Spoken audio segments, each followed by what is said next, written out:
start the recording, it still captures me right now because audio input is now on. So now try saying something. Saying something, saying Oh something, my saying god, something. I love OBS. Fuck Audacity. Audacity is fucking doo doo. Alright, so OBS is working. It's recording right now. So for Nice. those of you who don't know, I'm here with my friend Rosa, do you mind if I tell them who you used to be?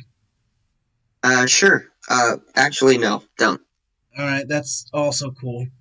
And we're just talking and just rambling about shit, and this is really just unscripted, as you can tell.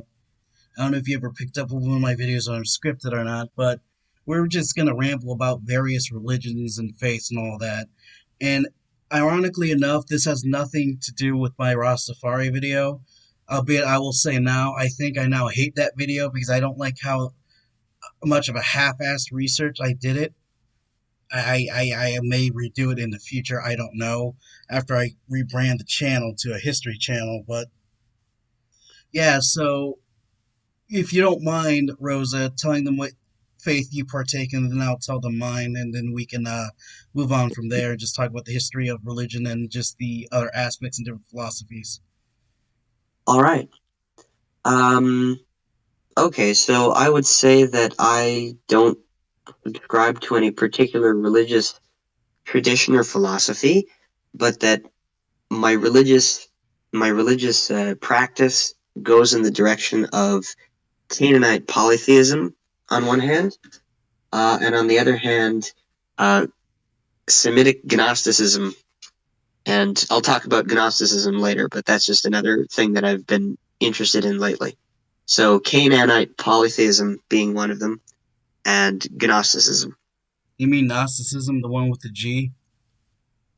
The what? Yeah, the Gnosticism. one with the G. Yeah, it's just pronounced I put, Gnosticism. okay, The G cool. is not pronounced; it's silent G.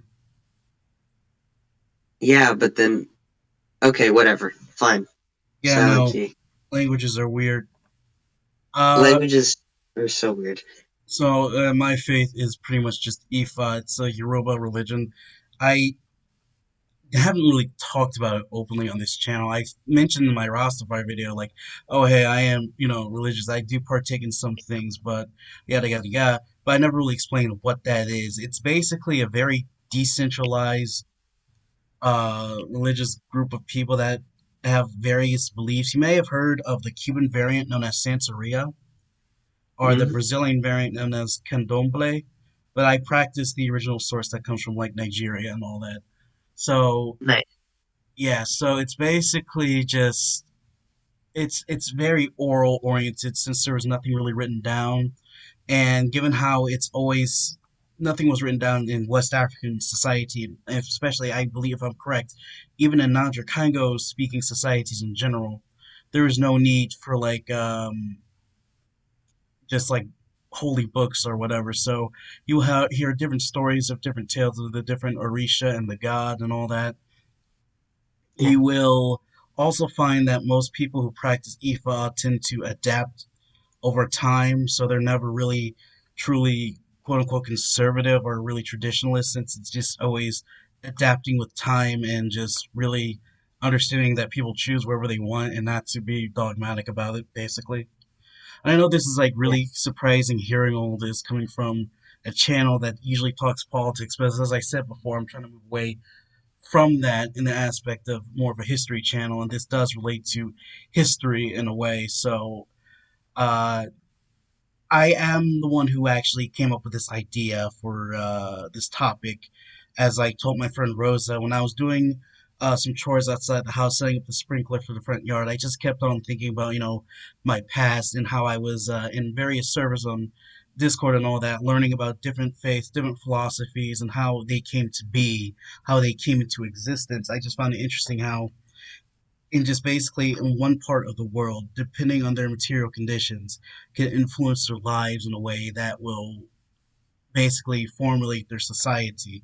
How in one society, um, twins can be considered evil or unworthy, in another society, they are seen as holy and really valuable.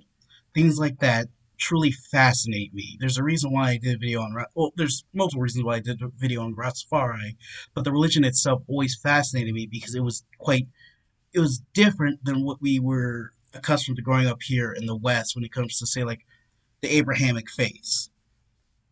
And as Rosa might explain to you, she also comes from an Abrahamic background. I do too. Of course, being a black person in America, you're only there's a likely chance the only other faith you're going to be in America if you're black that isn't Christian is most likely Muslim, and that's probably has to do with the fact with the Nation of Islam because that is an instance that exists within America, and I do not care for them one bit. They are very reactionary, but that's Mhm. just the truth. So uh, I don't know. What do you want to start off first with, Rosa? Sure. So it's good that you're talking about all that stuff. I wanted to get also into the topic of exploring my heritage, exploring my roots. My interest in uh, Canaanite polytheism, as well as my interest in Gnosticism, um, has partially to do with because these philosophies. Well, I mean, Gnosticism is more of a philosophy, but Canaanite polytheism less so. But they both originate from the region of the world where the Jewish people also originate from. Um, and one could make an argument that is pretty well backed up by the archaeology and the textual evidence that the Hebrew people were once polytheists. They once worshipped multiple gods. They once worshipped idols, burned incense, and made offerings, not just of clean animals, as the biblical laws give it, but of quote unclean animals as well. And so, um, what I'm doing when I'm reaching back into this pre-biblical history of the Hebrew people is I'm trying to, if not so much imitate the specific mindset of how Canaanite people might have done their religion at the time, because frankly, there's not a lot we know about that. We're actually in the dark on a lot of aspects of Canaanite religion. It's not as well attested as something like Egyptian or Greek religion. Um, but based on what we do know about it, it's interesting, I would think, interesting because it is a very human pantheon. It's very humanized. It doesn't feel distant or transcendent, and it doesn't seem to attempt to do so. Rather, it relates concepts and ideas through these very humanized interactions. I would say, in a way similar to how people describe, well, similar, I think, to some of the things that you were describing about Ifa, and also similar to what people, I guess, describe about Greek religion, but not just Greek religion, I would say, uh, well, in general, animistic and polytheistic faiths which propose the existence not of transcendent and distant deities, but of very personal, very humanized ones, which are very down to earth. And Right. the ironic thing, though, about Gnosticism, in contrast to that, is that Gnosticism is very up in the clouds. It's very abstract. It's very philosophical. It's almost the complete uh, mirror image in the sense that it has a focus on, spiritually overcoming the material world. It has a focus on, the unknowability of the supreme being and the difference between the evil matter and the good spirit and all this stuff. Right. And weirdly enough, that also really speaks to me, even at the same time that the very personal, humanized pagan religion speaks to me. Um, but only because it's kind of doing the same thing in reverse, in that it's taking all of the imperfection and all of the, decidedly not very spiritual aspects of our universe and it's explaining them. But the way that it's explaining them is by saying, look, there's a very real divide between the material and the spiritual. And we human beings happen to be at this nexus point because we have spirits, but we are material bodies. And we're caught up in this tension between those two kind of opposing principles. I don't Right. really know where else to go with that. That's my little ramble. I get you. I Well, the way I view Gnosticism, and I would like to preference by saying that when it comes to Gnosticism as a philosophy, I wholeheartedly disagree because I am a materialist for the most part. I am Yeah. materialist. I believe in materialism. So when I used to call myself a Gnostic back on that other server I used to be in, I would say a material Gnostic because I think everything is knowable in the material world. We may not know it yet because science hasn't gotten to that point yet, but it will eventually will. There are things that Mm, even Engels and Marx said, like we may not know this now, but that doesn't mean it's unknowable. It will be knowable later. We're just at a time mm, where science hasn't really caught our materials hasn't really caught to that point, and lo and behold, we learn more. yeah. So as a spiritual concept and philosophy, I still disagree with it, mainly so far in the fact that one, IFA is very utilitarian, meaning Mm, it's very while it's spiritual. You really need to do stuff in the real world. You need to do stuff in the material world. You have to live in this world to find your God conscious, or just to find out who you are in life. You can't really mm, be ascetic. Now, I don't know anything about any stories of asceticism. There's now really like hard rule against asceticism, say like within the Mazda faith, or what we call Zoroastrianism, and there is no mm, pro-ascetic teachings, say like what you hear in Christianity, Hinduism, Buddhism, or even to the most extremes, Jainism.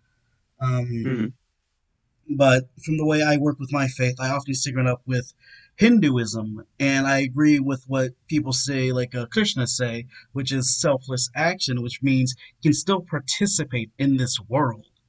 You just have to mm, remember God and all that, but you can still participate. You don't have to be cut yourself off. You don't have to be antisocial. That's whilst yeah. that's not a bad thing according to them. It's not necessarily the only way. It's like, hey, actually do stuff in the world. You're here for a reason. And that's the way Mm, I chose to look at life personally. But I could never really and I even tried back then, back in 2020 and all that, to get into Gnosticism, but it really didn't gel with me really. And I don't think, even now speaking about it, whilst I understand your point of view, I don't think it's something, at least for me, to practice because I just don't agree with it. I don't see the mm, material world as evil. I see it as natural. I see it as primary. I see it as just a thing that we live in. What is evil, at least according to Yoruba concept, evil is just what man does. Now, man isn't born evil or good. We don't say that, but it's just something that we do to harm each other. Wherever it's harmful, we consider evil. Wherever it's mm, prosperous, we consider good. So we don't think, God created evil. It's just evil is just a man-made thing. We make evil. So it kind of reinforces the concept of it's just being socially constructed, basically on how our material conditions are and what we do wrong, what we do to either benefit ourselves or not to benefit ourselves. And even then, I even go far as to say, like, these things change mm, over time because the materials change over time. So the rules are forever flowing because we live in a dialectical reality. Everything is constantly changing. Nothing is mm, ever permanent. Everything is basically impermanent. yeah.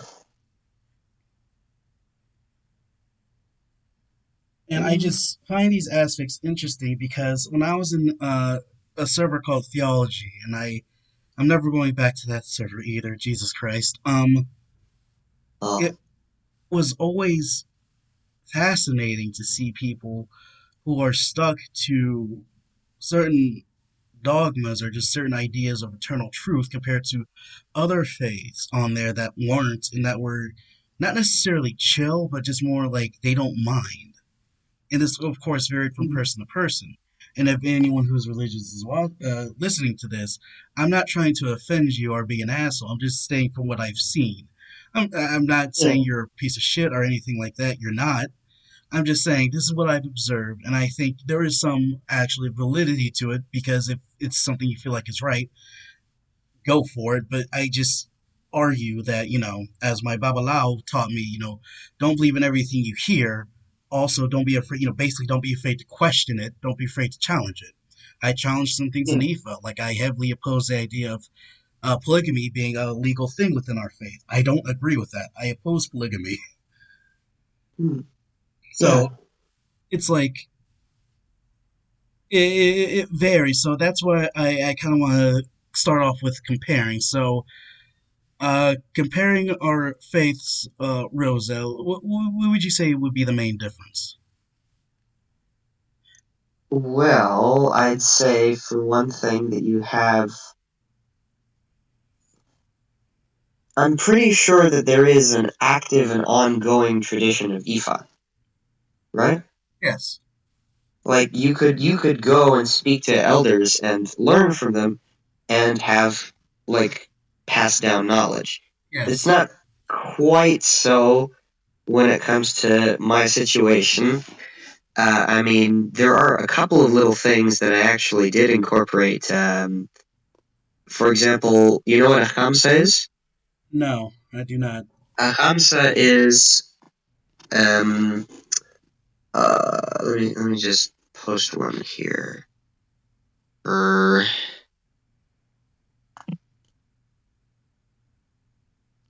Hamsa.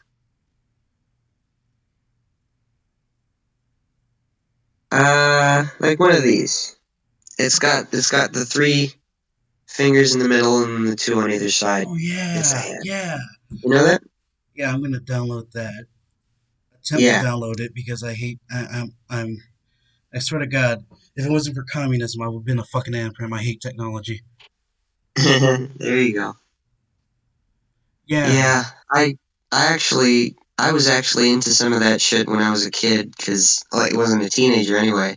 Because when I was a teenager, I was an anarchist, you know. Right. And then and then some of the stuff that I was reading was like, destroy civilization and end the industrial revolution and shit. And I thought, wow, that's so cool. Good thing that was a short phase I had, but yeah, I was right there. That's interesting. Yeah. Uh, Anyway, this hamsa right here is something that is traditionally worn by Jews, especially by Jewish women, and uh, it also just so happens to be like a very cross cultural thing. People all over the Mediterranean, West Asian, North African region have symbols like this one, or like the evil eye symbol, right. and it's for protection against what is also referred to as the evil eye, the curse, the evil eye, Yeah. right? Yeah. And I remember it was the first superstition I ever learned about that I learned about like it was true. You know what I mean? Yeah. Like when I was growing up, my parents told me, "Hey, Christian kids grow up learning about the Tooth Fairy and Santa Claus. You should know that those things don't exist." And I was like, "All right." And then they said, "But also, this thing protects against the evil eye." And I in my young brain, I just kind of figured, okay, so some superstitions we're cool with, some superstitions we're not cool with, Right. right? But yeah, it turns out that this is also attested as a symbol that was used by ancient Canaanite pagans, and yeah, that's kind of a big deal. Uh, Another thing I noticed is that earlier you mentioned the people of Canaanites are polytheists. Yeah. Ifa, we aren't polytheists. We're monotheists. At least how Christopher Arrett describes it.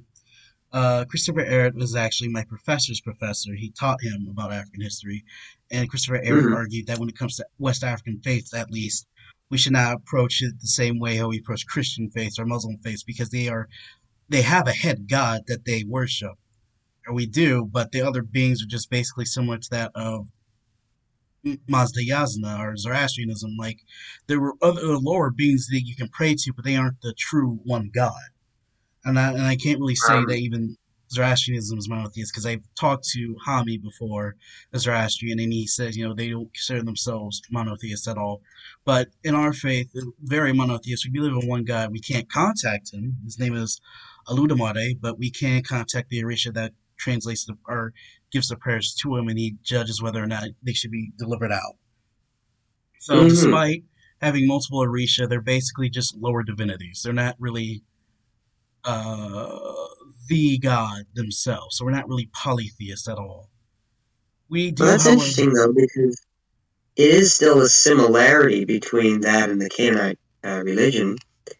Um, and that's only because, well, the head god of the Canaanite pantheon, who is El, is also the one god who can't be, interacted with directly in the myths. And in the myths, he's a king sitting on a distant throne.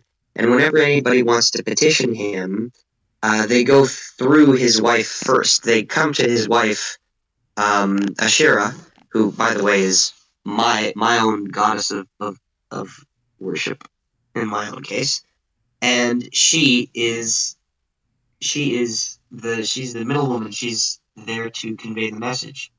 Um, as was traditional for princesses and queens in the ancient Near East, she rides in on a donkey, and that too is something that gets carried over into the Hebrew Bible, I believe. right. It's also And similar. Oh, go on.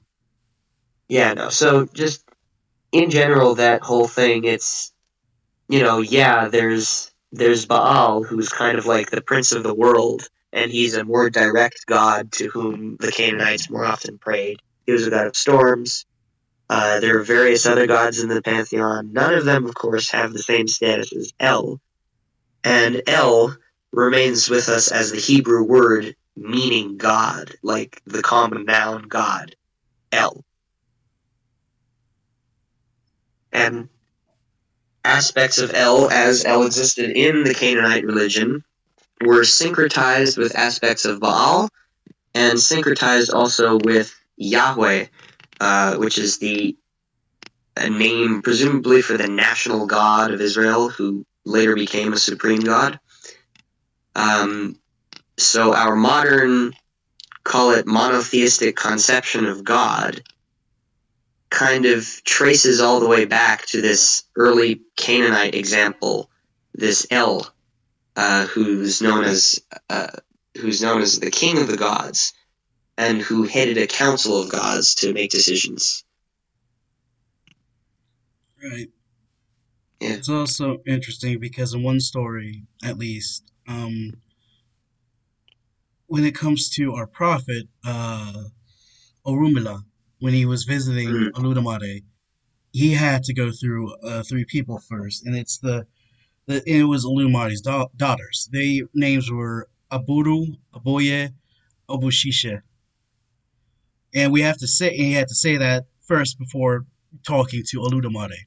And this is the same thing we have to say to our babalaos and our mamalaos. So there's male and female priesthoods when we greet them to show respect. And given that respect, Oludamare let him marry his three daughters. But very interesting to how this is somewhat of a common theme because I think this stems from the idea of royalty, mainly when it comes to West African sense. We know that even today, if you talk to royalty, you cannot look at them directly or talk to them directly. You have to talk to or look at someone else when you talk to them. This even happens to Yeah. today if you visit some royal African families, say like in, I believe they still exist somewhat in Ghana and where the Dahomey live, I think is the Gold Coast. I don't exactly remember. No, not the Gold Coast. I forgot the read Benin. These Oh, aren't, they don't have like hard rules anymore because it's a very much republic or depending on what region now, because I don't know which country in West Africa has sadly become a military dictatorship, but uh, you cannot look at them directly or talk to them. And I think that's where the idea of the god being the same way came from, is that to show respect, you cannot look at them directly. It's yeah. very common with in that trope, and I never really knew that much behind uh, the Jewish faith. Like I knew it was polytheist at one point. It's very much hinted at in the Bible, in the Old Testament. It's just also somewhat well-known knowledge. Like my Babalao told me that Baal was God's brother, or Yahweh's brother, Hmm. and That's an interesting interpretation I've not heard before. oh, so he could be wrong on that in that case then. But it's very interesting because how they got to this idea of one God, or at least one head God, is very interesting. And I think it's a, I don't know if it's a common thing we see throughout societies over time, but we've seen this done with the Persians and Mazda Yazna, as Zarathustra was not well pleased with the current society he was in. And when he was getting water for a ritual, he had a divine, not intervention, he had a revelation from Ahura Mazda Hmm. and all that. So it's like a common theme of what led them to being a monotheist faith. Was it to like what the Hindus did to avoid, and even then they're not monotheists, by the way. I'm just giving an example. Did they try to avoid sectarianism by being more pluralistic, or did they try to wipe out other remnants and adopt or appropriate other things so they can move on as a society and not be too decisive? Because the thing about it is, to have better control or to have better unity, you're gonna have to have a common thing to believe in or something like that. I'm kind of rambling at this point, but I guess that's part of this video, is just rambling. Yeah, well, you know how it is. Because in Aoife's case, we adopted other gods before. It was never an issue. And, if you ever studied Verdun or Voodoo, there's Papa Legba, who is just basically Eshu in our faith. And we Hmm. adopted Nana Bukulu, who is the wife of the goddess of the Fawn people. So it's like the idea of like trading deities is not nothing new, but we got past it through just basically pluralism. We didn't really care. It's similar Yeah, to the Hindus and Jains and all that. Whilst we see in West Asia, we see more of dominance of there has to be one faith. We can either do what the Maziazans did, adopt some of the old gods into like the, I think, 12 or 7 angels. I can't remember exactly, and having them work for Ahura Mazda, or do what the Jews did and destroy other remnants of other gods and to worship Yahweh. mm, yeah.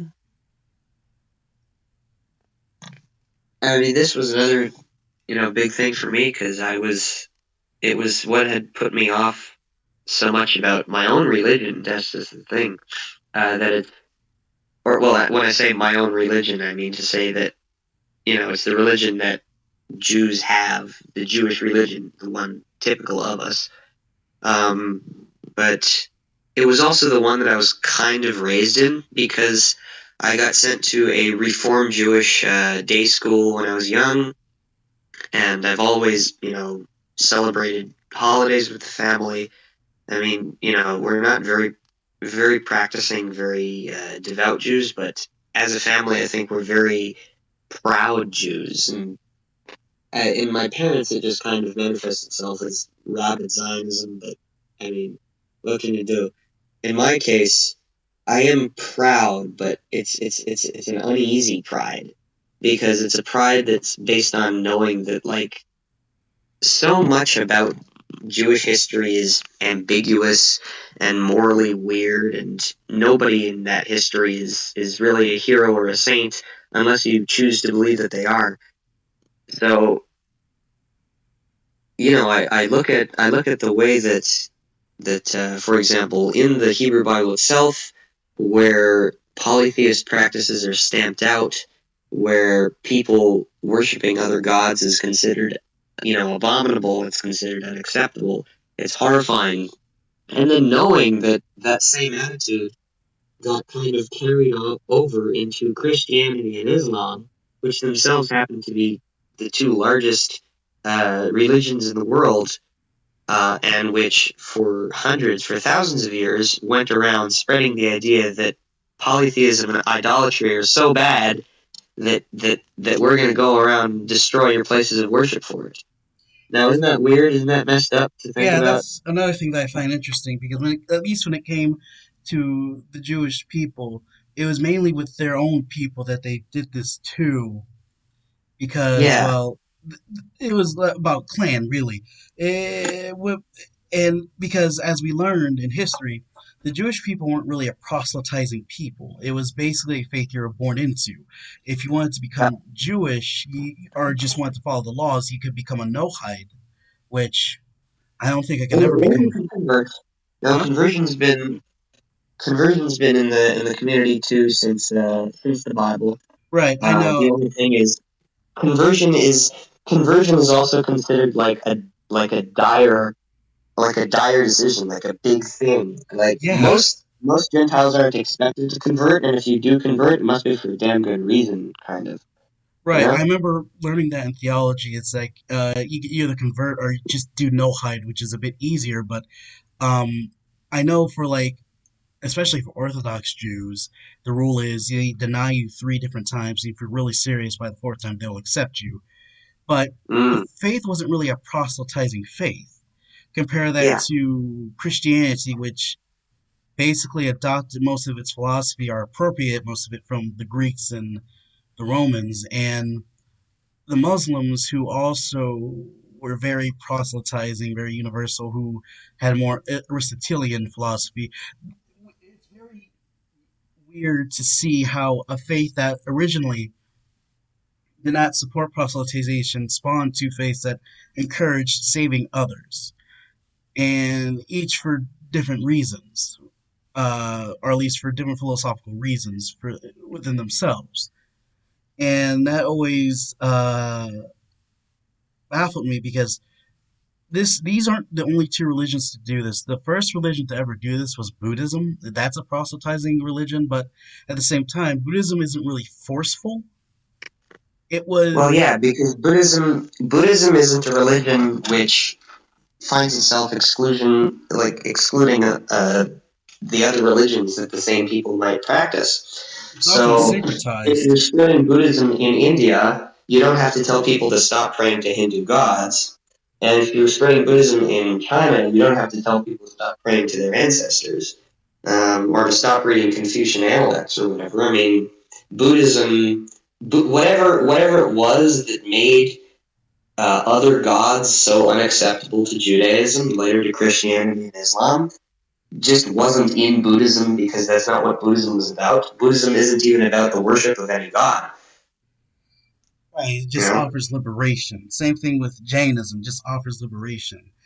But with Yeah. Buddhism, it was often syncretized with other faiths, and so it could, be organic. With Christianity, Christianity was syncretized to other faiths for a while.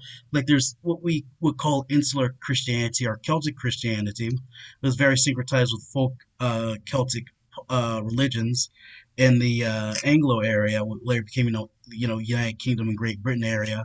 You have even today in Mali, the African country of Mali, Muslims still participate in traditional African rituals that come from the pre-Muslim faith.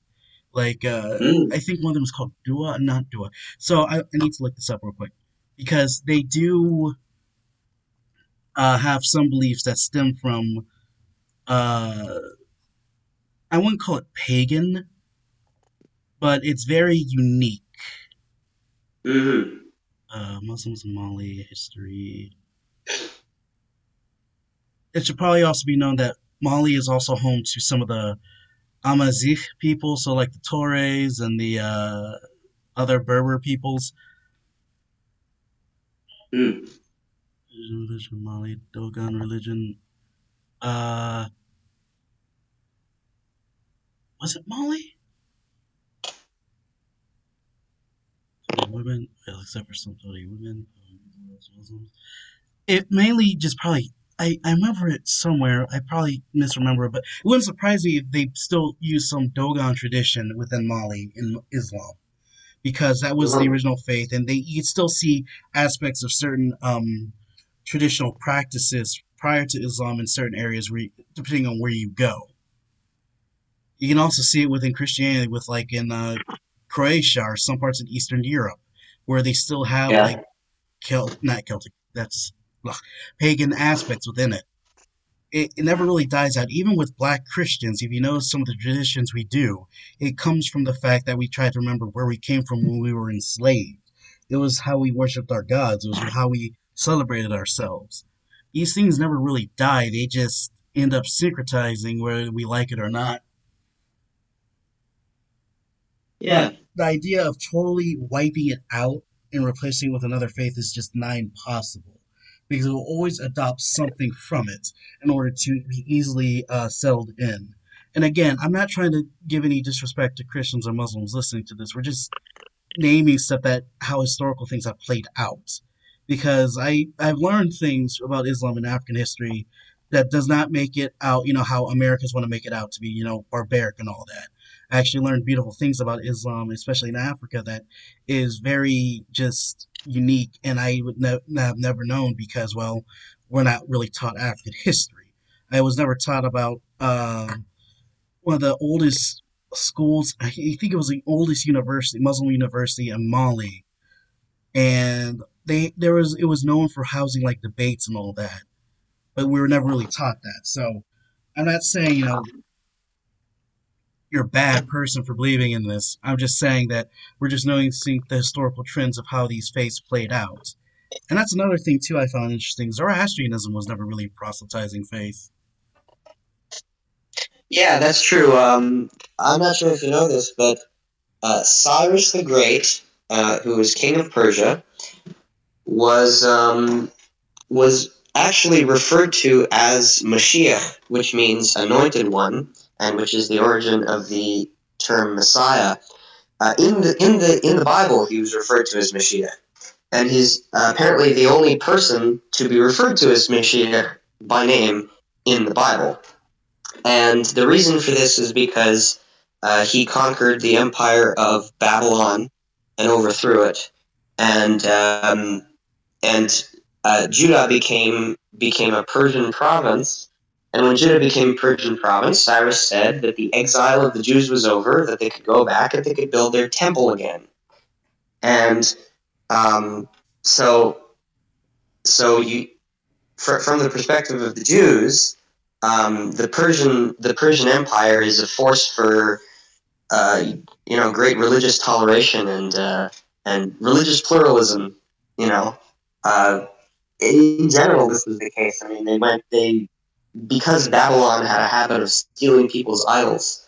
They went around returning idols to people around the empire. Right. And I think part of the reason is for that is I read about, or at least tried to look stuff up about Zoroastrianism.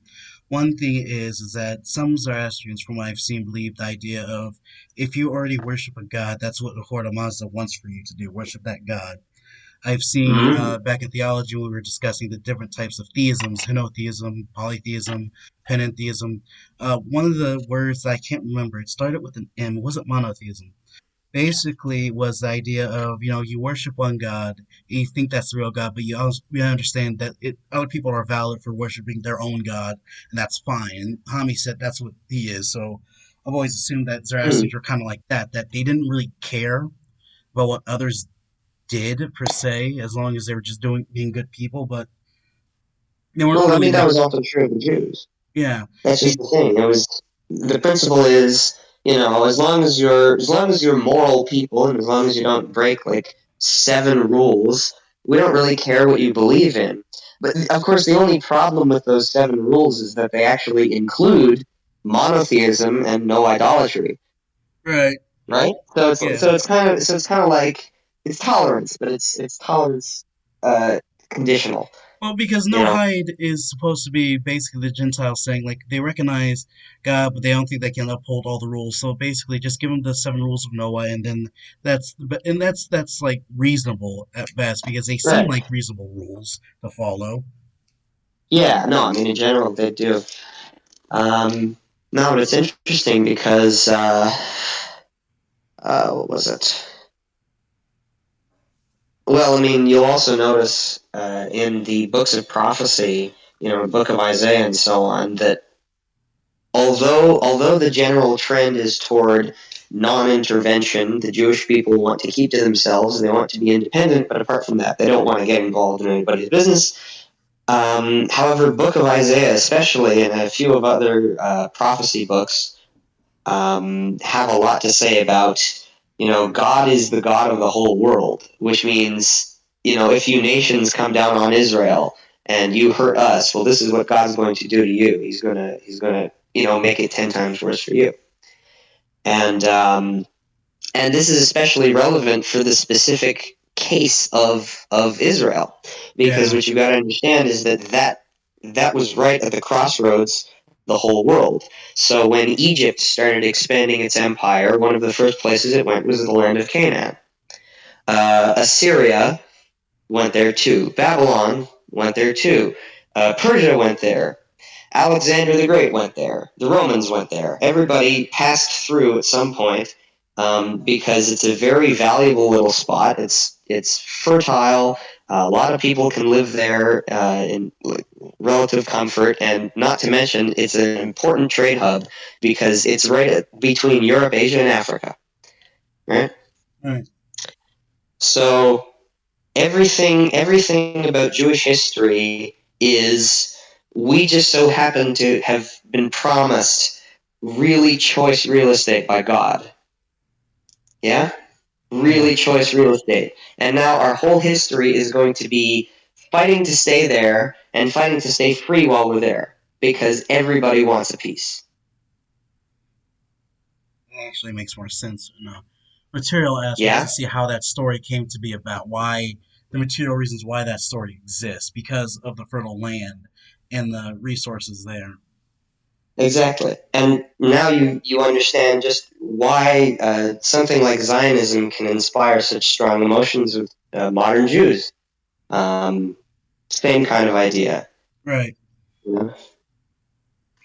um, so, and it's interesting too, because before the point at which Israel started making its turn towards monotheism and tolerating other religions less, um, prior to that, we have plenty of archaeological evidence of syncretism going on in that same region, especially syncretism with Egypt, because Egypt held on to Canaan for most of the late Bronze Age.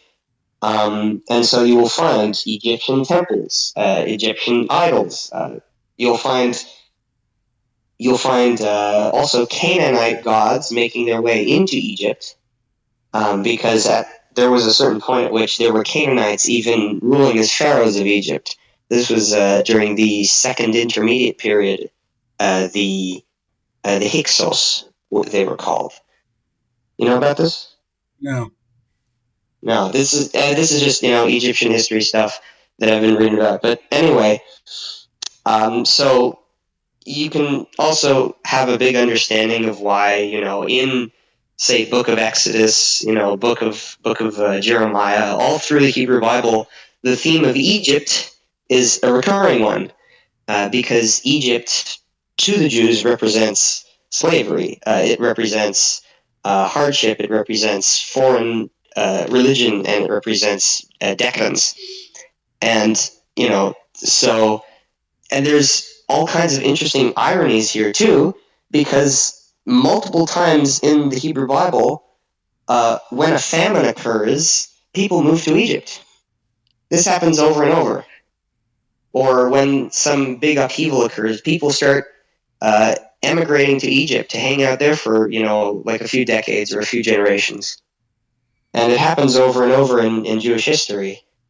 And so you've got to imagine that perhaps the attitude, such a strong attitude against foreign religion, kind of sprung up over time by this highly codependent relationship that they always had with countries that historically has wanted to kill them. Yeah. Yeah. This So makes a lot more sense. Holy shit. I always tend to forget to look at I, things from this lens. So when I this Jew ship, pilled you. hmm? I Jew pilled you. Yeah. So whenever I look at this, I always look at it from upside down and I have to turn it right side up. So Mm, that makes a whole lot of sense as to why these issues occurred, how they became more hostile over time. yeah, And the hostility is is not unwarranted. I mean, if I were part of a group of people that were trying to be killed or a part of a group of people that are targeted every time because I live on land that's fertile, I would begin to hate them too and just be more hostile towards them because, well, they want me dead and they want to take away the land I live on. So it's understandable. It's just part of, you know, human history. It's part of it's part of historical materialism. This always yeah, happens. yes. So that explains why it's It- more hostile compared to, say, like, again, Hinduism, Zoroastrianism, or even some other traditional faiths. And I want to give you some interesting. I'm going to connect back to something I said earlier, real quick. Sorry. Remember how I was saying earlier that my parents told me from a very young age that Christian parents tell their kids about Santa Claus, Yeah, right? What I found interesting is that growing up in a family that isn't strongly religious but still has a strong sense of Jewish pride, part of the Jewish pride comes from kind of pointing and laughing. You know what I mean? yeah, I'm not even once again, people on the internet are going to hear this, I guess. So I I don't hate Christians. Like Christians are cool, some of them anyway. It's nice, I like it, but I'm telling you that part of it is about pointing and laughing. It's kind of like how Canadian pride is about pointing and laughing at the United States, right? right. It's look at how these silly people are misreading our favorite book. And look at these weird things that they tell their kids, and look at these bizarre practices they have, and why do they put up Christmas decorations in fucking September? And so you're living in a Christian dominated country. You're very hyper aware of the fact that you're not Christian, and and just kind of by the way that you look at it, you start to wall yourself off. You start to say, look, this is what makes you different from me. This is what makes me different from you. And we can relate. We can talk, we can get along, and we can be friends, but you're never going to be a Jew and I'm never not going to be a Jew. So it's a wall.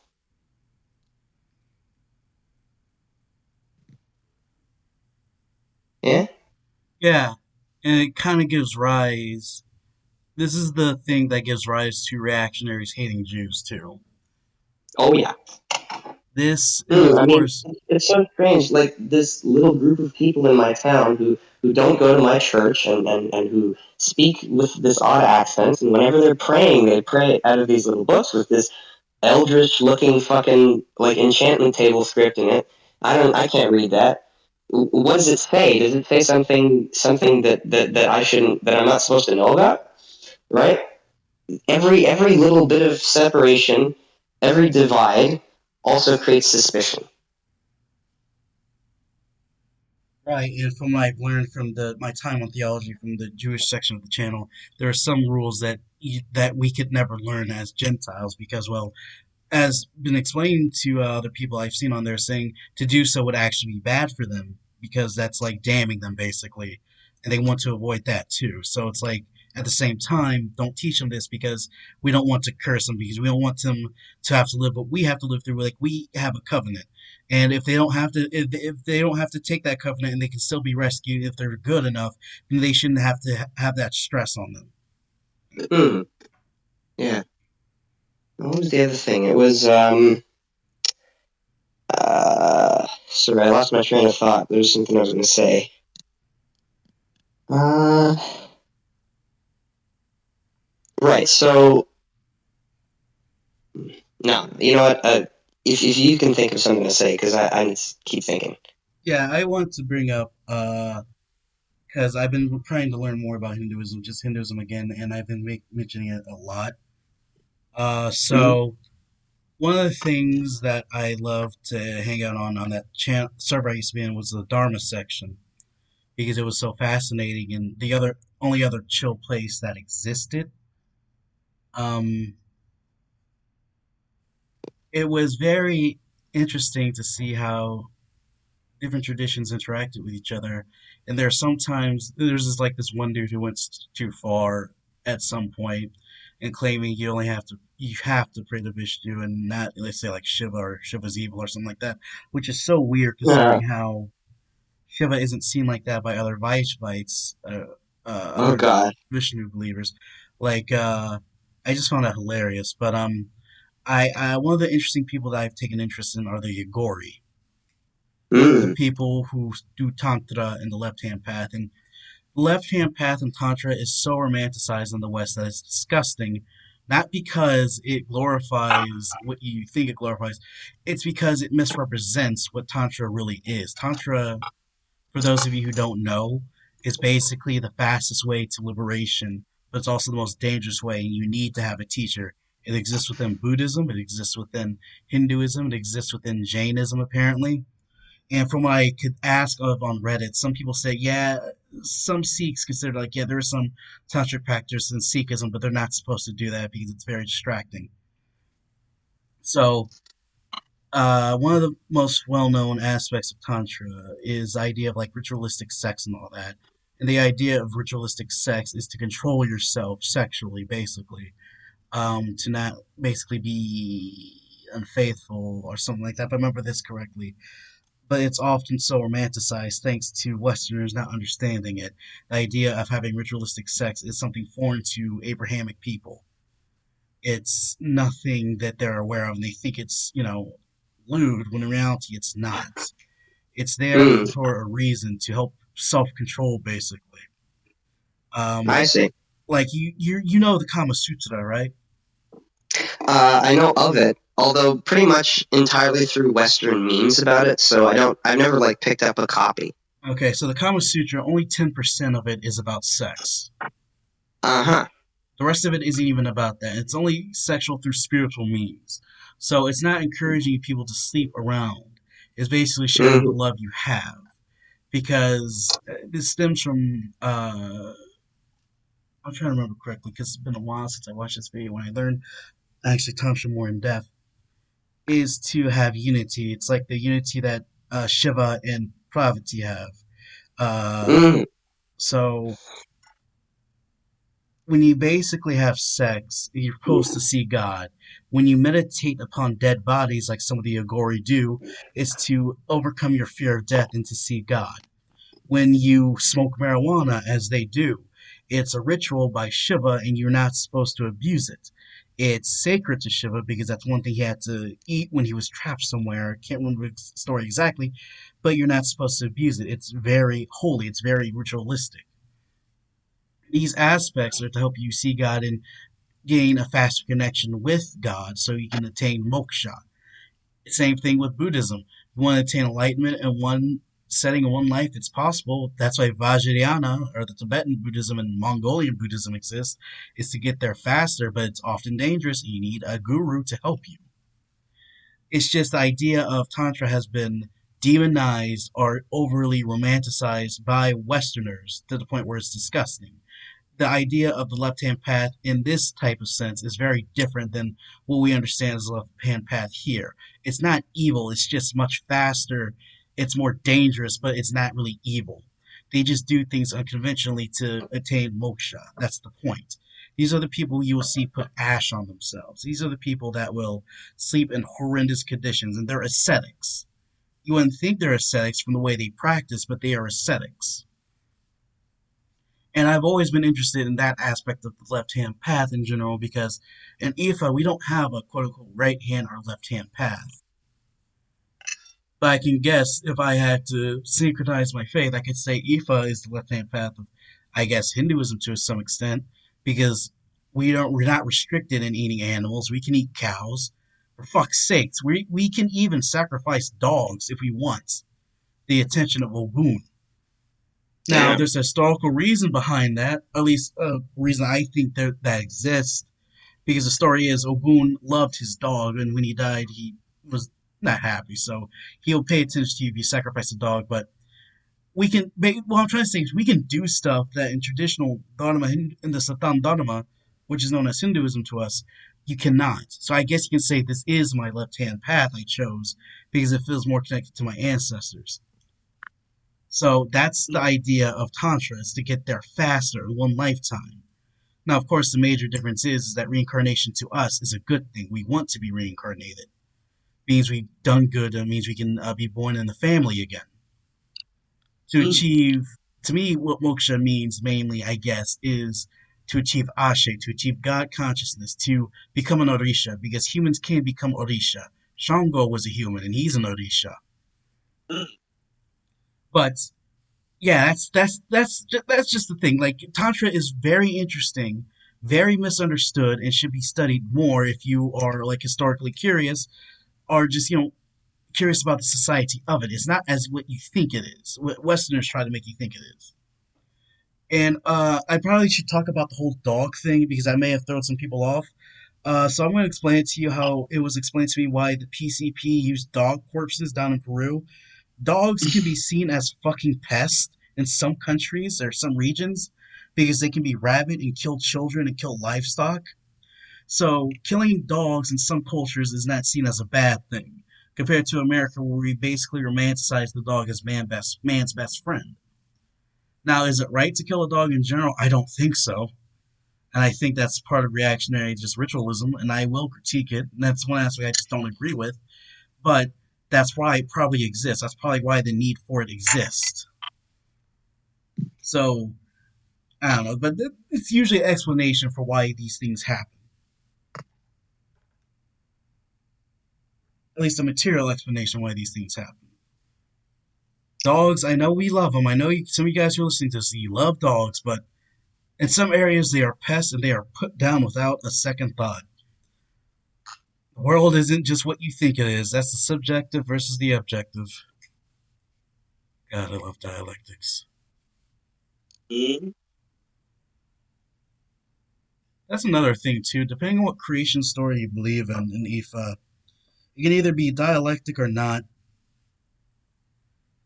The idea is that Oludamare basically relies on dark energy, or basically dark matter, and he's light matter. Basically, they have a relationship with each other. It's just basically that's how everything is alive, is through the constant motion of just things changing and atoms growing. I don't know. That's just me. If you ever ask me this, like IRL, or want to give a speech, I'll never bring up this faith shit, like ever, because my faith does not matter. What matters more is people's liberation. So it's like I know how to separate this shit. It's not hard for me.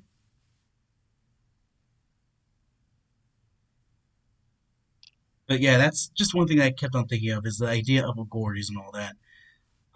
But Hinduism or Satana Dharma has a very interesting history because most of the gods that are popular now are come after the Vedas.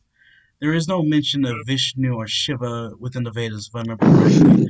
There's 33 gods mentioned in the Vedas, and Vishnu, Brahma, or even Shiva are not mentioned. They came after the Vedas. Same with Shakti and Krishna and all that. They came after. And how that happened, I still don't know. I still need to learn this. But after a while, you had other gods that became more popular, such as Shakti, Brahma, Shiva, and Vishnu. And Brahma lost popularity over time. There's not a lot of people that pray to Brahma as the head supreme god anymore. They still exist in some parts of India, but it's not as big as it used to be. But it's a very diverse tradition with different schools of thought, different philosophies.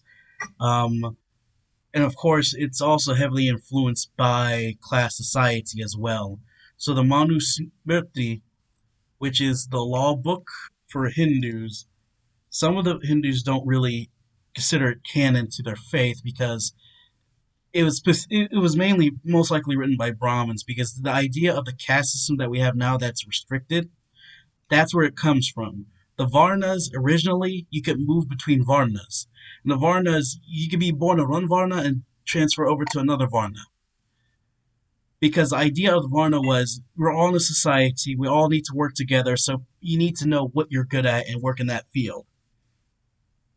Hmm. Yet, over time, during the 5th century BCE, the Manusmriti came along, and Vedic Brahmins have been using it to basically maintain power. It's basically just class control. It's just fucking. It's very clearly class history happening. The Brahmins are are on top of the caste, and the lower ones are your farmers, and then you have the Dalits, the untouchables. Um, and there are Vedic Brahmins that will still support this idea or uphold this, despite the Manusmriti being very contradictory. But then again, contradiction within faith is not a big deal with any religion because they tend to ignore it. Um, and I have a friend No, who no. is on the same server we're in, by the way, Rosa, the polytheistic server, who Hmm. is they are a Shakti. They're a Shakti worshiper.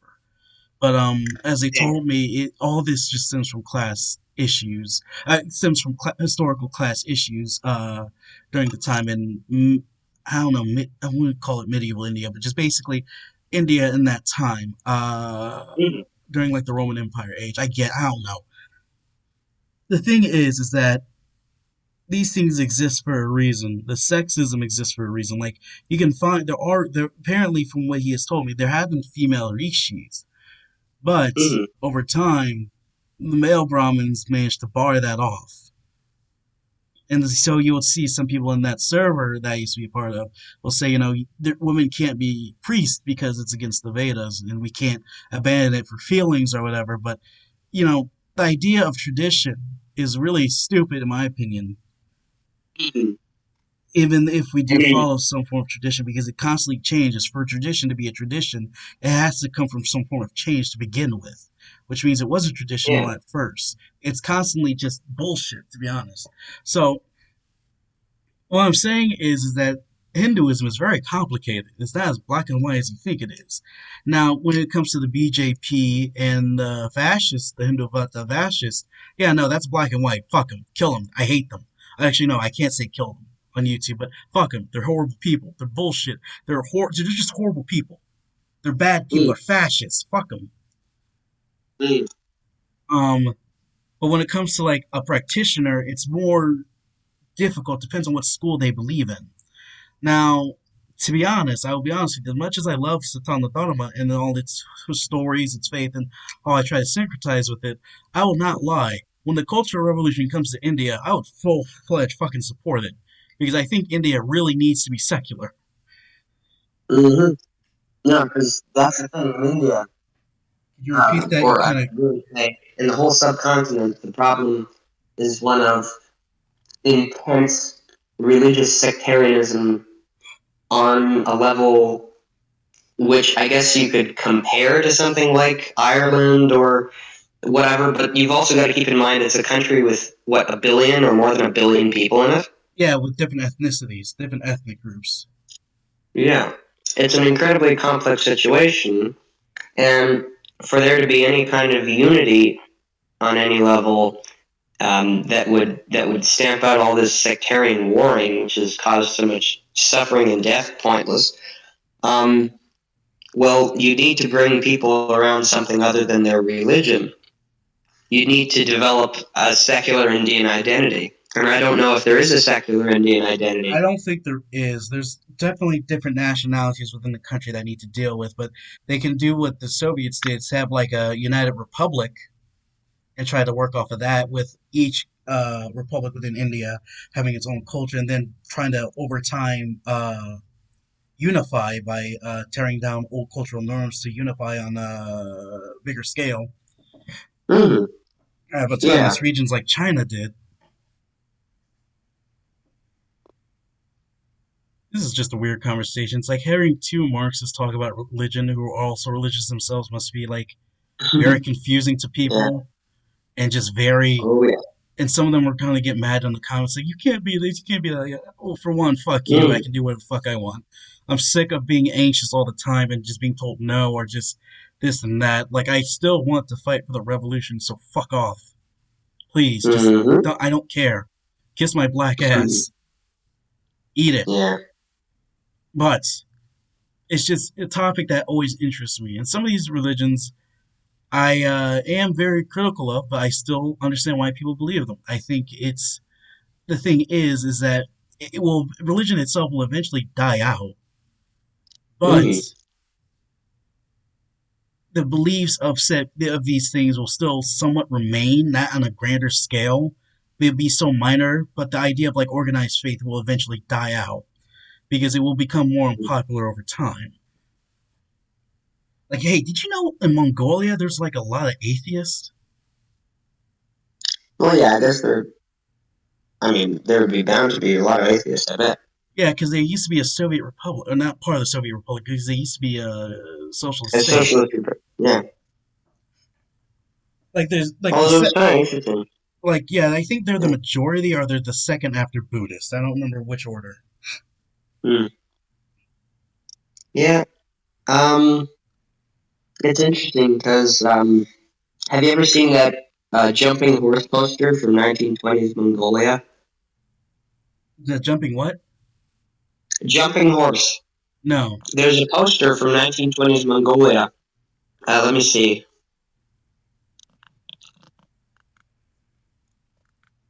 And the horse is jumping from a platform labeled feudalism Oh, to to another socialism. platform labeled socialism, Yeah, yeah, and it skips right over capitalism like that. yeah. No, that was a mistake. They actually tried to do that, and that was a mistake. Yep. The propaganda at that time was that Mongolia was an exceptional country for having done this. And I suppose exceptional is the word for it, But it but was not not the. in a good way. Yeah, no, it was not the correct way. Lenin was right. You had as much as no one wanted to, and he didn't want to either. But they had to go through capitalism in order to attain socialism. Yeah. Uh, anyway, what else is there? So Jainism. Have you ever thought Buddhism was extreme? You never, as my teacher said, I like to introduce you to the Jains. It's Yeah, I so mean, the Buddhism extreme. is the middle path. That's just the thing. Yeah, Buddhism is the middle path for a fucking reason. At least you Mm-hmm. don't have Buddhists starving themselves to death because they think eating anything would get to them back, would give them back karma. There was a man in India who starved himself to death, and he was a Jain, and that actually Mm. caused controversy because the government tried to put restrictions on it, but the Jains didn't like that, so they protested it. So Mm-hmm. the reason is that in Jainism, what makes it different from Buddhism is that one, Jains do believe in a soul. Buddhists don't. Jains Yeah. believe that karma is different from they have a different interpretation of karma than Buddhism. Buddhism karma is something that you will receive after you die. Basically, in your Mm-hmm. next birth, you either be reborn as a human or be born as a lower being, be born in one of the hell realms, or being born as a deva or one of the heaven realms. In Jainism, Yeah. in Buddhism, what matters though when it comes to karma is intent. So if I accidentally step on a spider, Buddhists won't care because they know it was not intent. You didn't have no Mm. intent. In Jainism, if you step on a spider, that's negative karma because intent doesn't Yep. matter. That's why they carry brooms and have mouth coverings. And there's two major schools within Jainism, and even though CK3 this says there's a third school, we're going to ignore that because I'm a nerd and I don't want to tell people I play CK3. Anyway, the Satambara and Digambara, and one of them has nudist monks, and I think it was the Digambaras that have nudist monks. And it's only the males that can do it because they think males can attain liberation, whilst the other school has female nuns and male monks, but they cannot be nude. There's no need for them to be nude, but both can attain liberation. They do not feed themselves. They have other people feed them, at least the monks and nuns.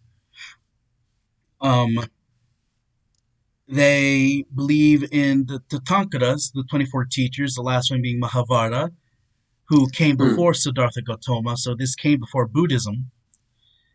Jains don't seem to have. Jains have a unique relationship, I guess, to Hinduism. Like Buddhism, they reject the Vedas. They are a dharmic religion like Sikhism, Hinduism, and Buddhism. But uh, the way they view the gods tend to differ. Like, for instance, whilst Krishna is loved across many dharmic faiths, in Jainism for a while he was hated, and he was said to be in hell right now. but he is said to be in the next cycle. He'll be one of the 24 Tachankras to spread Jainism or spread wisdom. So there's that. Wow. I know. I wonder I how many never knew. I never knew anybody could get so mad at Krishna. What would they get mad at Krishna Krishna for? killed people though, not I mean, intentionally. yeah, I mean, yeah, he did, but yeah. his thing on war, which was what Bhagavad Gita was about, I guess also is to say like, hey, no, we have to kill. We're not killing out of like spreading the faith. We're killing because hey, there's evil happening. We need to stop it. Mm, And Jainism is really against violence. There's a reason again why they wear masks, why they carry brooms. They practice ahimsa, which is mm, nonviolence. But some people but modern Jains tend to have some positive views on like Krishna and Ganesh and all that. I guess that with the idea of Krishna being in hell at least comes from like the ancient Jains. And even then, mm. there's probably someone in the YouTube comments who are probably sharing this video saying like, "Look at these two idiots get everything wrong." Hopefully, they can just correct me on it because there's still a lot of stuff I don't know about Jainism. Also, it's that Indian faith with a swastika, but facing the other direction. The swastika is a wheel of reincarnation, if I Mm. remember correctly. I don't know. I also been wanting. I like learning about the Dharmic faiths, not so much about Sikhism though, but mainly just those three: the Hinduism, Buddhism, and Jainism. They always were very fascinating. Yeah, for sure. Um, it's interesting. I mean, I was quite interested in Buddhism.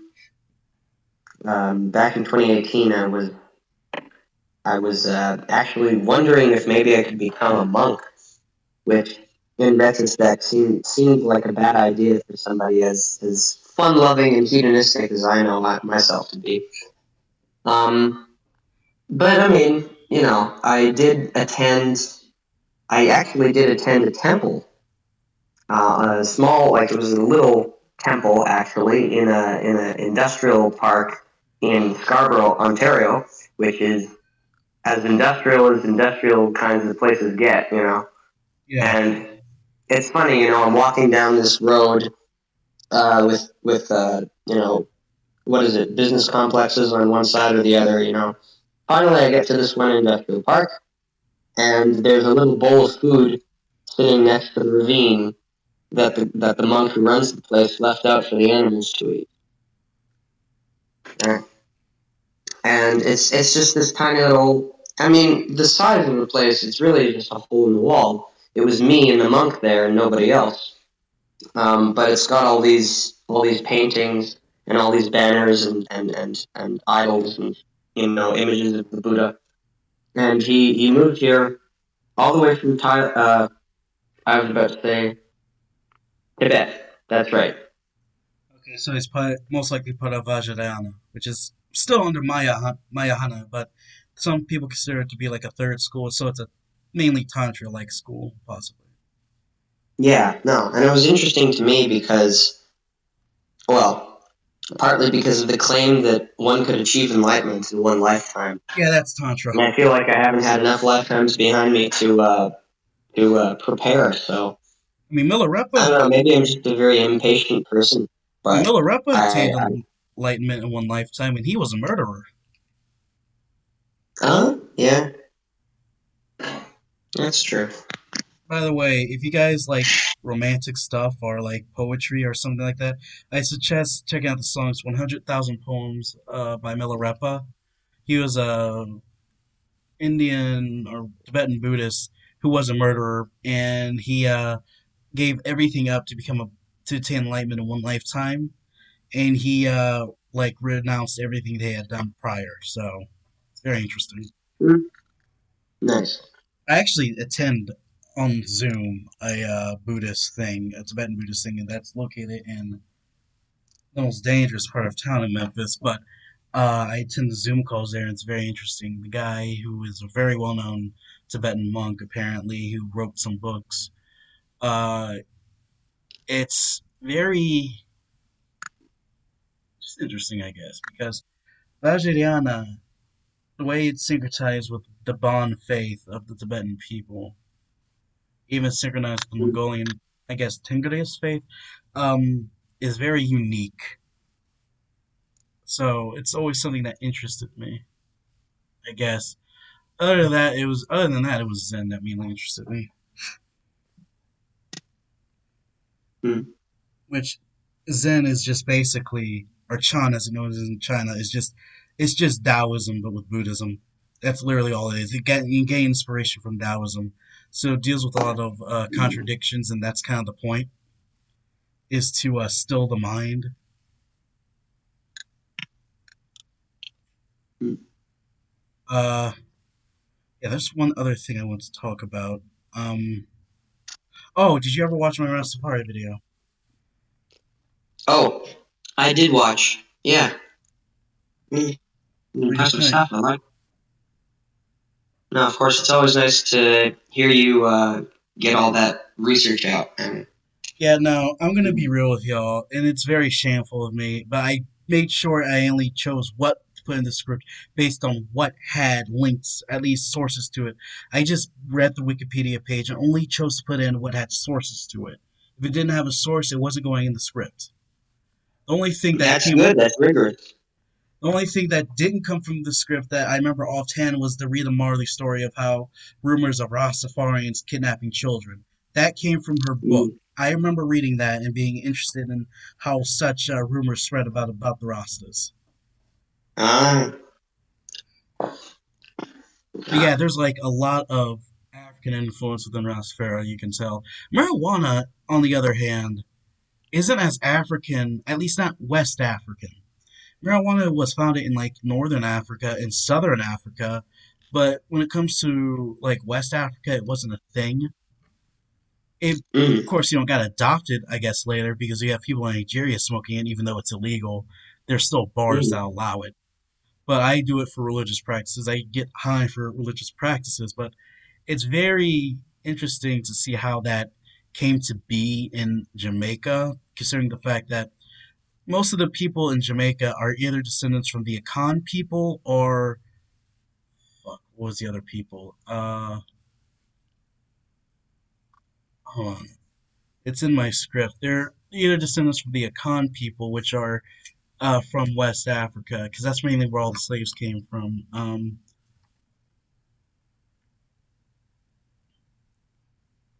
It's in my Google Docs, so because they were named after the Niambingi, which are no, Niambingi is a sect or a mansion as they call it. Sources Rastafari. This is so unprofessional. I'm so glad this is not scripted because this would be much worse. This would be a much more poor, pitiful excuse if this was scripted. Oh, the Ashanti. They either come from the Ashanti and the Khan, and neither of which have had marijuana in that area until like. Well, marijuana did exist during the time of slavery when slaves were being transported. Like it entered Africa, West Africa, then I think, but it really wasn't a thing like in ancient Africa, at least in the western half. It did exist up north. It did exist down south with like the Khoisan and uh o- the Zulu and the Xhosa people. So it's not as like African as one would think, but it just became a thing that people adopted. Even Fela Kuti, who practiced Ifa and who I consider to be an Orisha, says that marijuana is the African's best friend. It gave him the five fingers of creation.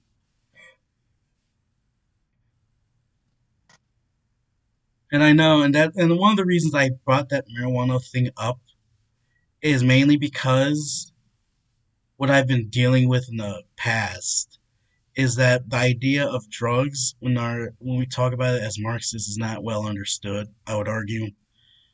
We say ban drugs, but we don't differentiate what drugs should be banned and what should not be banned. What if these things really do cause long term effects or not? And I feel like it's part of this laziness of not really investigating but getting too caught up in the moment and not understanding No, you're how right. addiction affects people differently. Not everyone really gets addicted to it.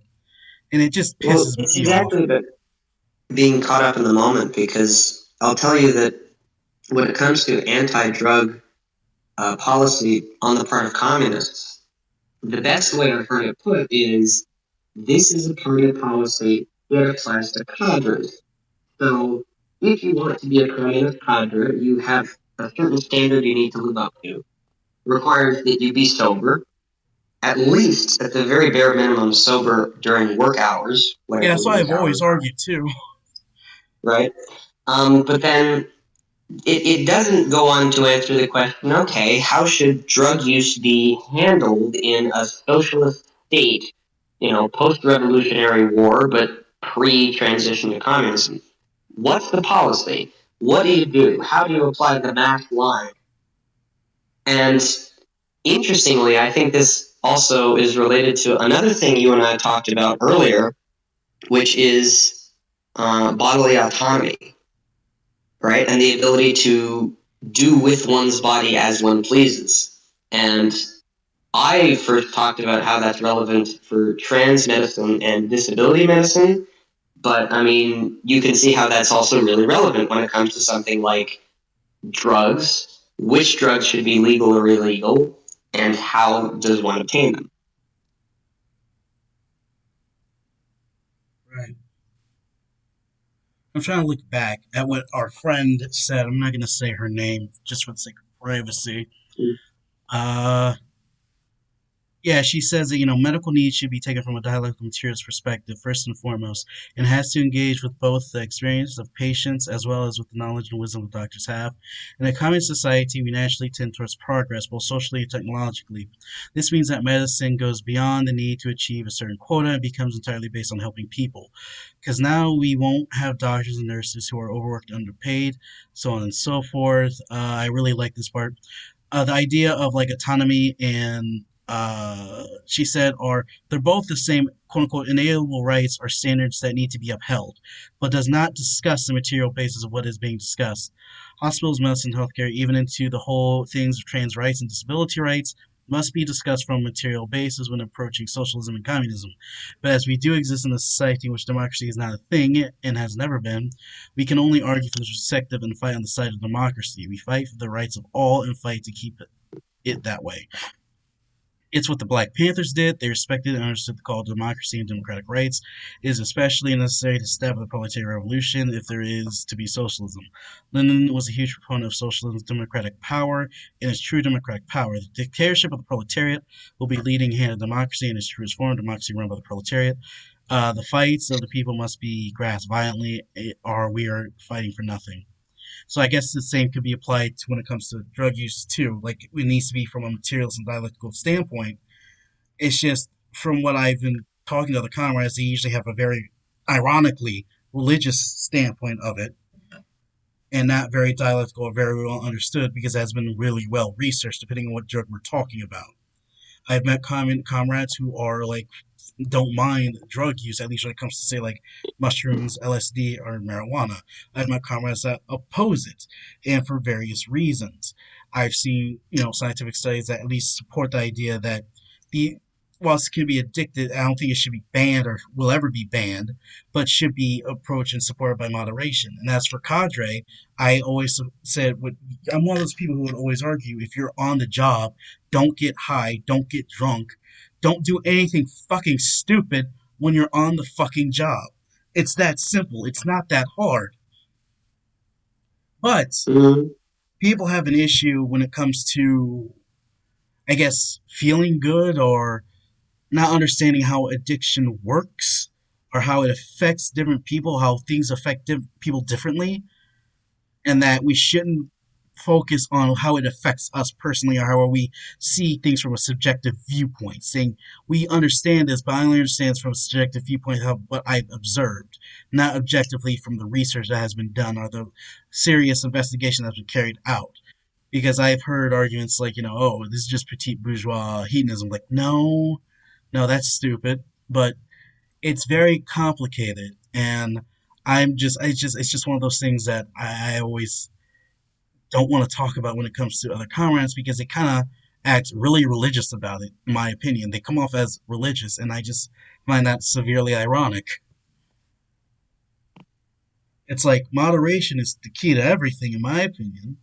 And I think that's the objective stance we should take is moderation, and we shouldn't pressure people into doing stuff they don't want to. And we should, if it doesn't, mainly we should pressure people in certain things, but if it's something that is neutral at best or not Mm-hmm. as harmful, we shouldn't pressure them to stop or do it either way. It's up to them. It's up to their community and all that. But it's just some of the takes I've seen from comrades is just like either they're terminally online or whatever stupid org they're a part of is just like has like a religious stance towards it. I probably shouldn't call their org stupid. That's childish. I apologize. But they tend to have a very religious view on it. At least the comments I've come across will sometimes have a religious view on it. Like it's like we must be ascetic about it or whatever. Ban everything or like I don't know. It's just not understanding how addiction works is the issue and not having a proper research on it and just going, as you said, cop in a moment and just doing that. So it's like, well, if we don't do any investigation, we just react to it. We're no better than the reactionaries and the drug policies of liberals. Well, the way they handled it for centuries, for not centuries, for decades now, when the war on drugs. It's just something that just bothers the piss out of me. I don't know. It's just something that I feel like needs to be talked about, but we don't talk about it from a very dialectical materialist standpoint. We talk about it mainly for those comrades who are trying to fight addiction. But Mm-hmm. they also don't understand that people who do this stuff aren't always addicted. They usually not everyone does it for escapist means. It's more complex than that. But given the current situation we live in now, most people do it for these means because capitalism is hell. But that's another tangent that I will never touch upon because it stresses me the shit out. Oh yeah. No, I know what you mean. It's Like, tough. yeah, and I just, that's when I'm glad I cut some people off or some people cut off with me. It's that recently in all this, as I explained before in Disillusion, it's some of these people I known on the channel we used to be on is like, I don't want to know them anymore. Some of them Mm-hmm. just don't give me good vibes anymore. And I guess part of it is because we were just terminally online. And even that one dude who I recently blocked on the last contact I had with him, he kind of gives off very just reactionary vibes to me. Just, I don't feel like putting up with it or just struggling with that out, especially if it has to do with online. Like, if we're on like the same server, I guess, but even then, the struggle online matter unless it's between actual organizations, just two people who will never meet, who will.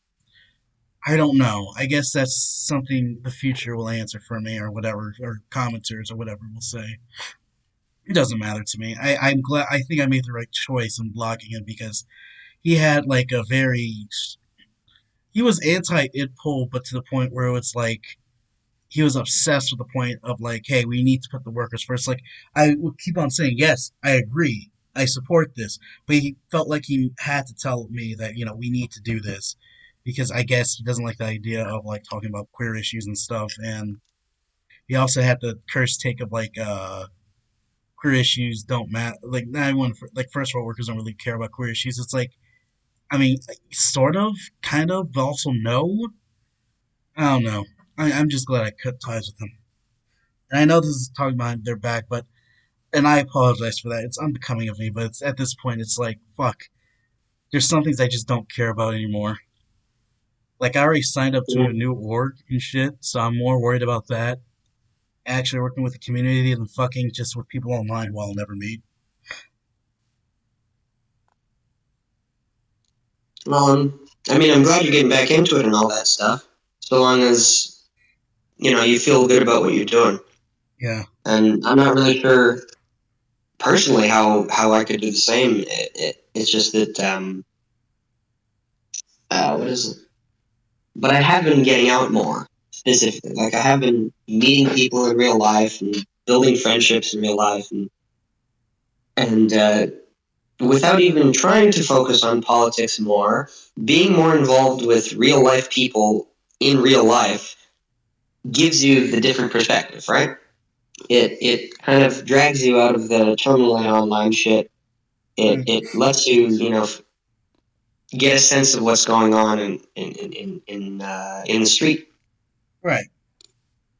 So Really, yeah, for me, it's just for now, it's just getting to know becoming better people. acquainted with my community Right. and better acquainted with the kinds of people that I'd like to spend more time around, and the kinds of people that I and actually specifically looking for potential roommates because I do want to move out of my parents' house eventually. Right.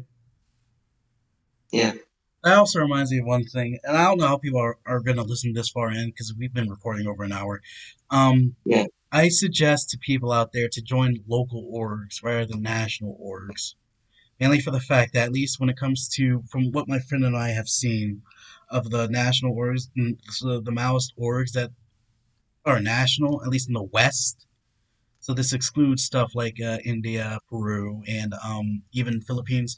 Uh, aren't really that great. They're just basically just news orgs that don't really do any revolutionary work. At least that's from what it seems to us. At least that's how it appears. Actually, no, I take back what I said. I'm probably going to cut this part out. But it's best to join local orgs, especially if you're in America, given the current situation we are in and how shitty our previous so-called org was. Um, and it's probably best to start off locally, then build up to a national, rather than doing national and doing it top down. Because I'm starting to. That's one of the things I mentioned in my other video about how my views changed. Instead of going from top down, like national down, I think we should build up from local to national.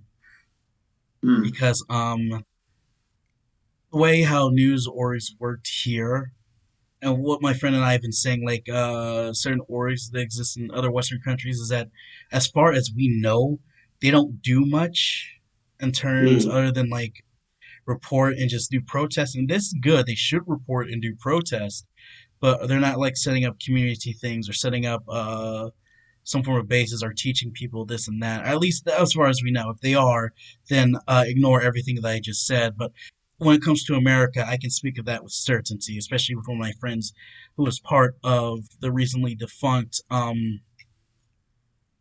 Tribune. It's more just complicated over here, but it's probably best to start a local org and reach out to other progressive orgs and form like a United Front, and then over time work up to a communist party. At least start up like some org that has communist goals and build up from there. Because I've become like somewhat critical of like other orgs that exist late recently, due to the at least in the West, due to the fact that the way they handle them or carry themselves are just like very, I don't know. It's just been one great disillusionment, and I think part of it has to do with, and this may be my error due to my subjective life of just being stressed out from people that I know that are just not good people, in my opinion. mm. So it's like, I don't know. Just start off local is my thing. Do what the like how the Black Panthers did. That's what I'm gonna do. If you have an issue with me, please critique me actually on that. But at the same time, if you think I'm acting revisionist, I'm not. I don't think I am. I don't think I am. I'm just Mm-hmm. looking at how things have gone across, at least in the West, my comrade and I, and we're not impressed. We're actually mainly been more critical ever since Tribune has fallen, sadly. And it's just like we we need to understand our way how we carry ourselves and what we need to do.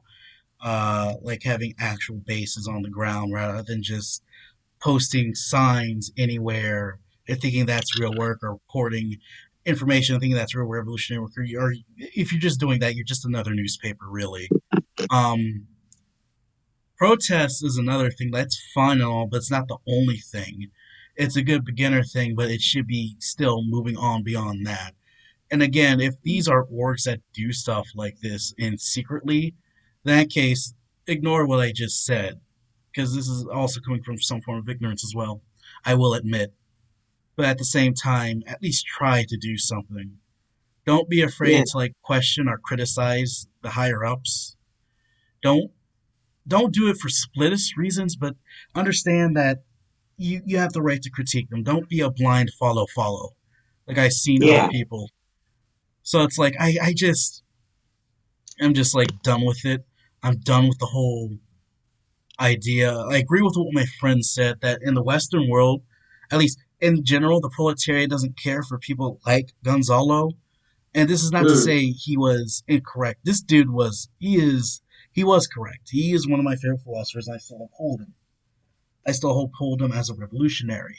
It's just that if you plant around going around, it's like, oh, read about Gonzalo and all this, the workers won't give a shit.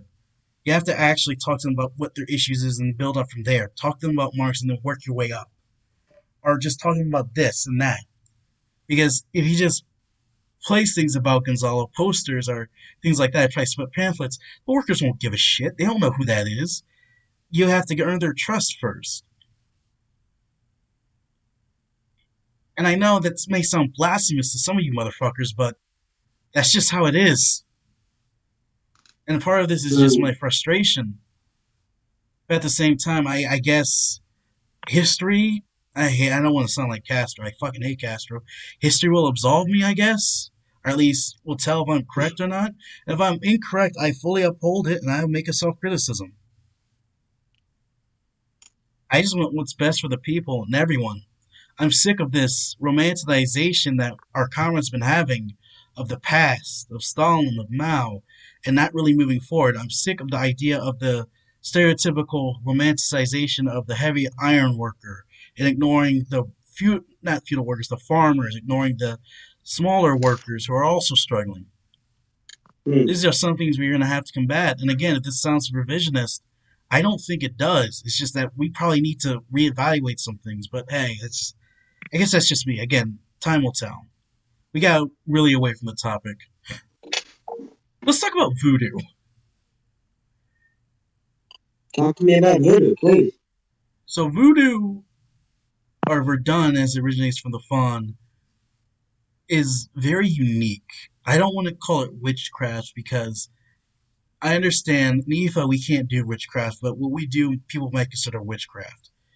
And voodoo is very, I guess, really superstitious, but it varies. Like Haitian voodoo is extremely different from Louisiana voodoo. Mm. And Verdun is the original source of it in the Fon people. I've been wanting to read books on voodoo and all the lies we have. The reason we see voodoo as evil mainly because it was voodoo. The voodoo religion was professed by a people that overthrew their slave masters in the first Western revolution, a revolution in the West by black people in Haiti. It was a religion that when white people came over and to visit Haiti back in the 20th century, they were terrified of the fact that black people worship these violent deities, or some of these deities that are perceived violent, and how they were proud of overthrowing the white man, basically. They became romanticized and seen as evil. It's like voodoo is very complex. It's a complex system. Like all religions, it's very complex. Nothing is ever truly black and white. Voodoo is something I need to read about because I don't know much about it. God damn it. But it's something I intend to learn and go over in my future videos when I become a different channel and talk more about history, or I could screw that and just talk more about religion in general. But when I go into history, I will read more books on voodoo and take notes on it to teach you more. But from what I've known, voodoo is not the way how we are often shown it to be. So it's like tantra, voodoo is often mischaracterized, romanticized in the most ass way possible, and just villainized in the most horrendous ways. Basically, just racism against Native people that opposed either opposed Catholicism or opposed, just overthrew a bunch of their slave masters. Basically, it's something that needs. Not needs to be. It's something that one has to say to understand what voodoo is, because I'm just repeating myself. And I will never stop repeating myself because, again, I cannot stress this enough. Something that's very complex and not as what you think it is. It's not evil devil worship. Yeah.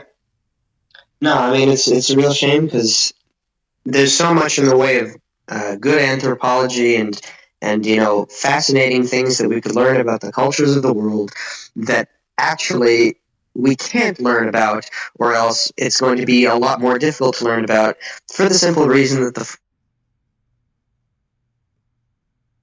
Hello? You cut out a bit.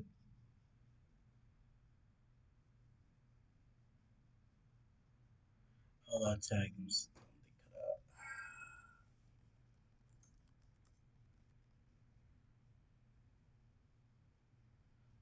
could be my end. I have very oh boy.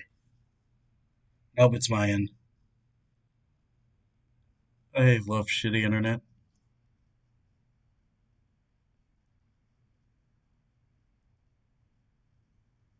Can you hear me?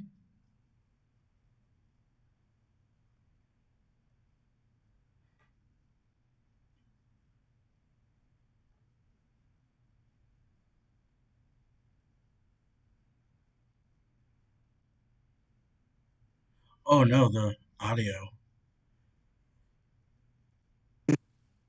sorry, There we where did go. I cut out?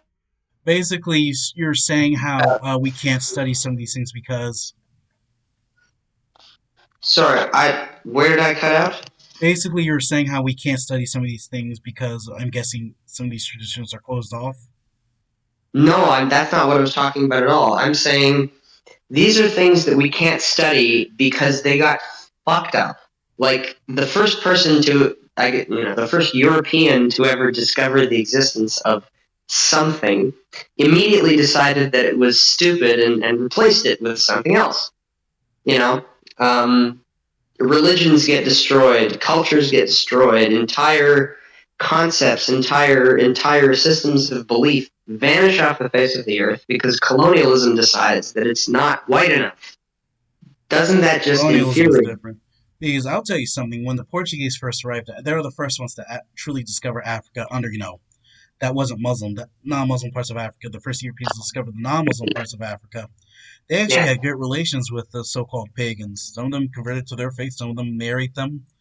The only country that wanted to become Catholic was the Congo people, but they had good relations. It was until colonialism was a necessary necessity in the 1800s to gain more resources when they tried to make them more like themselves so they could have an easier time influencing them and extrapolating the resources.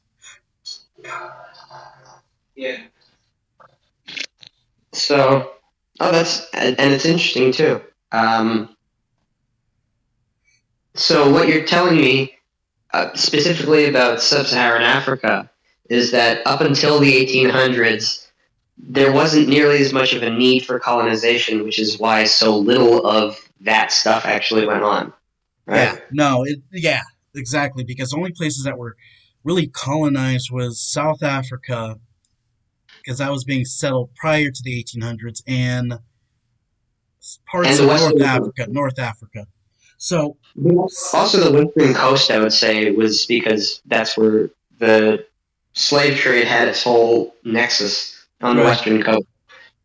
right. Yeah, So they had no need to really colonize them until the 1800s, where they could find they needed more when they discovered a remedy for malaria, and they had an easier time getting the resources they needed when they traveled deeper. So they yes, decided to just take over most of this so we can have resources to ourselves because they would have to rely on the local rulers to trade, and they weren't always lucky to getting far with them because, well, they had the upper hand. Believe it or not, there yeah, was a point in time in the 1600s all the way up until the 1800s where European and African arms were on par with each other. A lot of people may not know this or may not believe it because, a bunch of dirty niggers, but there was a time where that was the case. And Africans weren't as stupid as you would think they would be. gosh. You ever imagine that there could have been an alternate history stemming from that part of history, Yeah, uh, where Africa becomes the dominant continent of the world? yeah, but it would just been like America or something like that, so it's still been shitty, but for a different reason. Yeah, I bet. But Hmm. Africa has, and that's really why I wanted to make an African history channel, because I'm probably gonna that one's gonna go far enough, so I'm gonna have to make an update video. The prostitution video is probably never gonna happen. I've lost contact with the dude, or I haven't lost contact with him. We just don't talk as much. The guy who I was writing the Mm. script with, but I really want to make an African history channel because from my 2 semesters of African history, what's going to be my third this semester, is that a lot of things we're just not taught about Africa is very unique. Like in Kenya, they had flushings, they had sewer systems in Kenya, indoor plumbing before the English. Gosh. And you know who discovered that? Basil Davidson, an English anthropologist. And he didn't Huh. care at all. He actually found it interesting. That's rather cool. That's interesting. Very interesting.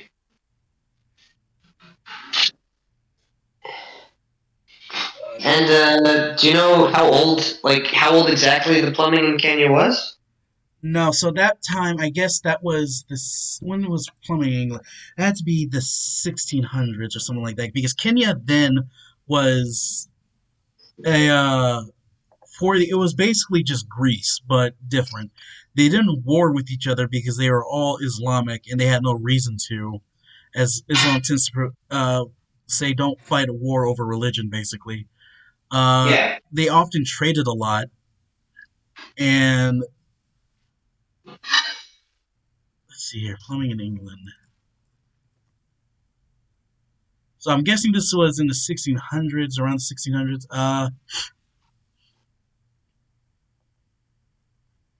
I have to find the documentary on it. When I do, I'll most likely put it in the description or the comments. Mm. Trying to also think a good title for this video.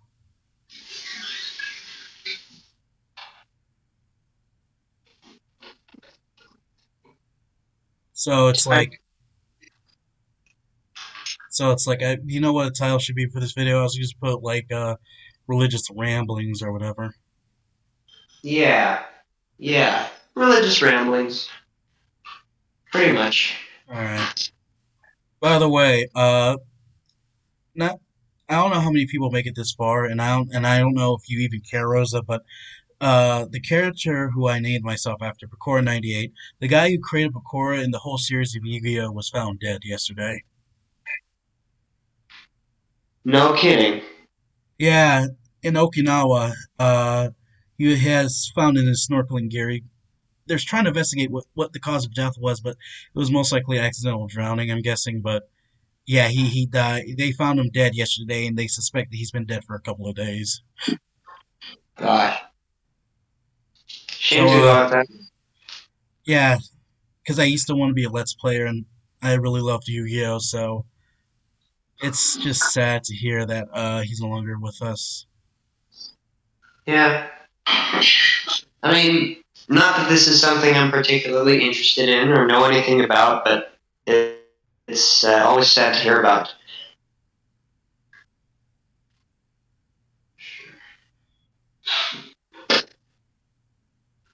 Yeah.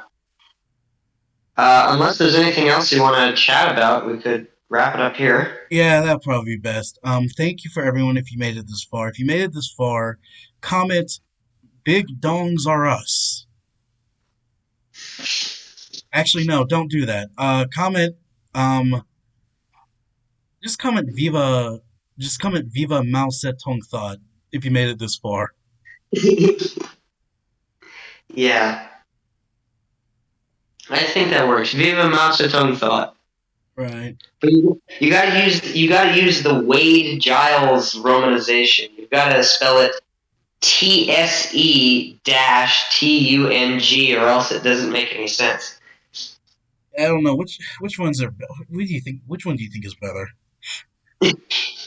I mean, linguistically speaking, the pinyin makes a lot more sense because it's one letter for each sound. But also because I actually learned pinyin when I was a kid. I don't know if you know this, but I live in my particular town. There are a whole lot of Chinese immigrants, and when I was a kid, I actually used to go to a Chinese after-school program, and they taught me pinyin. Yeah, no, same here. Well, we don't have a lot of Chinese immigrants, but they used to teach Mandarin Chinese in school club, so I most likely learned Pinyin as well. Yeah, and I mean, no, I mean, it honestly, I think Pinyin is the only script that takes Latin letters that probably don't need to exist, like Q and X and C, and then actually puts them to good use. Right. But the only downside of that is that when an English speaker tries to figure out intuitively how it's pronounced, it doesn't sound great. Right. But yeah, I guess with that, we'll end it up here. Thank you for joining me and Rosa.